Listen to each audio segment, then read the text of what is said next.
5-6 থাকাকালীন সেন্টারে যাবো।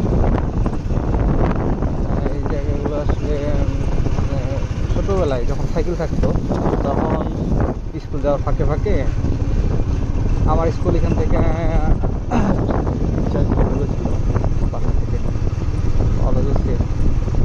তো আমরা যাওয়ার সময় ঘোরাঘুরি করে করে যাইতাম, বিভিন্ন এলাকার ভিতর দিয়ে যাইতাম। তখন ঘোরাঘুরি একটা ছিল। তখন মনে হতো যে কবে একটা বাইক হবে। এখন যখন বাইক আছে এখন আর ফিলিংসটা মনে হয় না আর কাজ করে। আর কোনো কিছু পাওয়ার পর সেটা আর ফিলিংসটা থাকে না।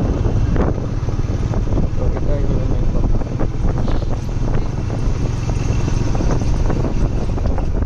এই এরিয়াটা হচ্ছে এদিকে বলে